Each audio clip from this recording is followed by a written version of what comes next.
My name is Nicole Hoffman, and this is Speech 3, Persuasive Speech for Communications 101. These are my 10 people that were willing to come and watch, thank you. And then Tyler is videotaping for me. And these are my note cards. Okay, PMU. These three little letters are an acronym and they stand for pregnant mare urine. And it is the primary ingredient in one of the most prescribed medications today in the world. Menopause. It's been a rite of passage for women since Adam and Eve got kicked out of the Garden of Eden. Its annoying symptoms are hot flashes, weight gain, irritability, and insomnia. And you might go to your doctor and he'll give you a prescription for something called either Premarin or Prempro. And I'm going to tell you why you shouldn't do that. Why you should just say no to using these medications. The use of conjugated estrogen derived from PMU in hormone replacement therapy drugs poses both ethical and health risk questions for its users. Therefore, women should choose alternative therapies to treat their menopausal symptoms. I'm going to tell you about the treatment that the horses undergo in the collection of pregnant mare urine, and I'm also going to tell you about the health risks associated with it, and I'm going to give you alternatives, so hopefully you will find other ways of dealing with your menopause. There's been a lot of controversy that surrounds HRT therapies. They pose both ethical questions as well as health risks for its users. And, PMU harvested from brood mares during their 11-month pregnancy. They harvested for about 6 or 7 months of that pregnancy. And according to a quote from the website Dream Equine Therapy Center website, the collection period, during this collection period, the horses are confined to tie stalls where they have no room to lie down and can barely turn around.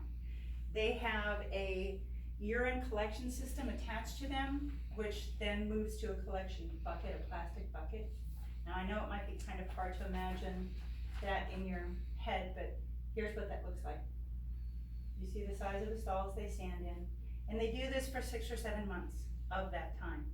They're not allowed out, and their water intake is highly limited. They're fed and watered, but that intake is limited because they want concentrated urine. Concentrated urine is going to yield a higher percentage of estrogen. Once they give birth, they are usually turned around and rebred again, and that way they can start the cycle again in the following season.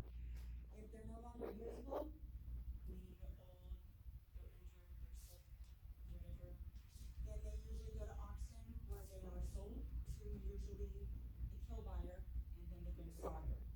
Their foals, who are at this point days, weeks old, suffer the same fate. Because to the industry, they are an industry byproduct, much like calves in a dairy farm. They don't need them. Some of the fillies, the female babies, they might get to stay on the farm so they can grow up and then continue the cycle and become brood mares themselves. Now, I will mention that there are a lot of rescues around the U.S. that focus on PMU horses and acquire them, rehabilitate, and rehome them. But unfortunately, the need is too high. There's more horses than availability in rescues.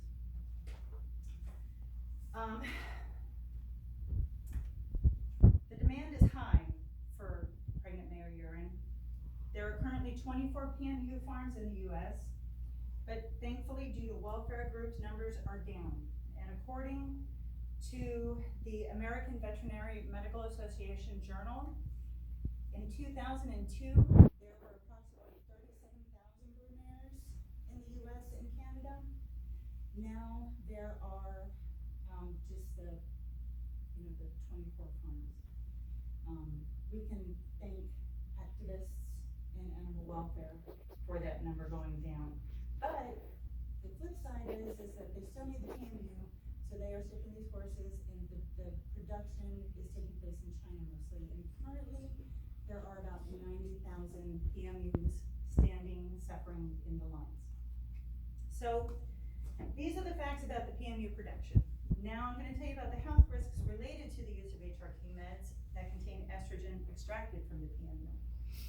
An article from the Mayo Clinic website stated that hormone therapy was once routinely used to treat menopausal symptoms and protect long-term health.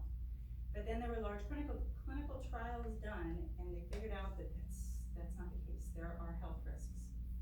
The studies were conducted by the Women's Health Initiative, and in a 20-plus year project, they enrolled over 27,000 women in clinical trials between the ages of 50 and 79. The trials were going to have two different controls. The first control was a progestin estrogen combination drug, and that's what we know as Prempro, and then estrogen alone, which is what we know as Premarin.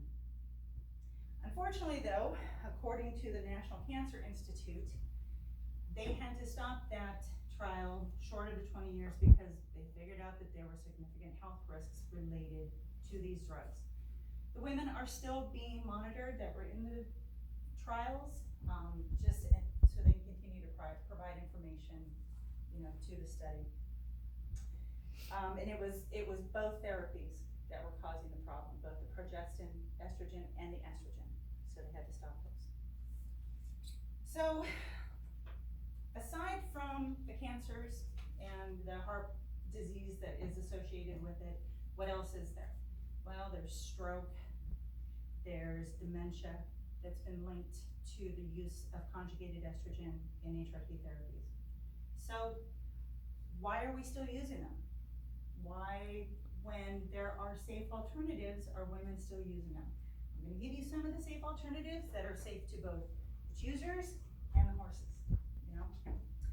So if women are choosing the natural and safe alternatives, the need for PMU farming and its health risks would go greatly down, especially breast cancer. That's the big link to HRT, is breast cancer, as well as the need for PMU farms. So the most common alternative, and we see this everywhere, we see it at GNC and Whole Foods and CVS, the grocery store, is what's called a phytoestrogen-based supplement. And a phytoestrogen is a estrogen-like compound that's derived from plants. It's mostly seen in soy, but you can find it in legumes, I can never say that word, whole grains, and there was soy products, yes. So, and they have found that these soy products, the phytoestrogens, are especially helpful with women's hot flashes, and I think as far as menopausal symptoms go, that's the one that women dislike the most and are happy to find something that's what it's going to target. So that is one alternative. The other alternative is lifestyle changes, dietary changes, eating a diet that is high in fruits and vegetables, in a article, according to an article by Melissa Groves in a 2013 online magazine Healthline, a whole foods diet high in fruits, vegetables, whole grains, high quality protein, and dairy products may reduce menopausal symptoms. Phytoestrogens and healthy fats, omega-3 fatty acids, and fish oil may also help, as well as avoiding sugar and highly processed foods, as we all know, because those things are horrible. So,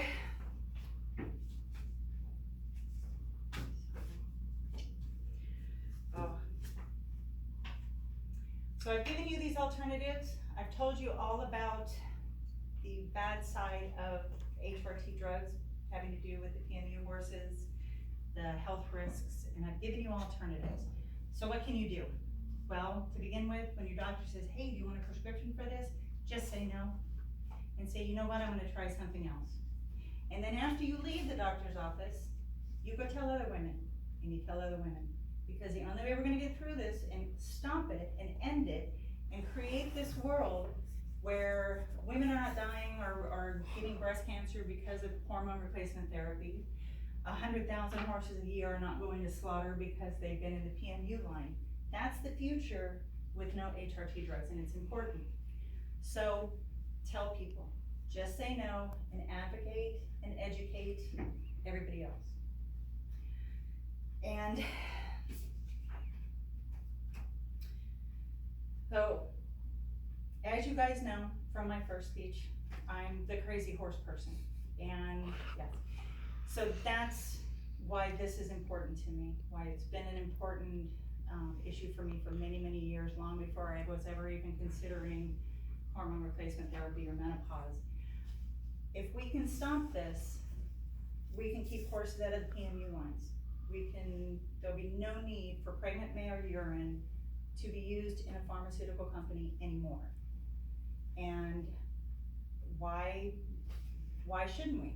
And why is it still out there? Because Pfizer makes over $1 billion a year selling Premarin. And they're not gonna tell you about all of this.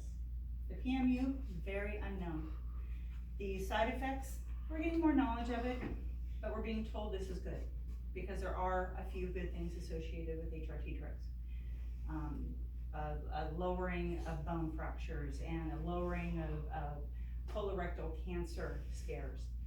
So those two things compared to the big elephant in the room that is everything else, I think the comparison is very small, and I think we should all look towards ending the HRT.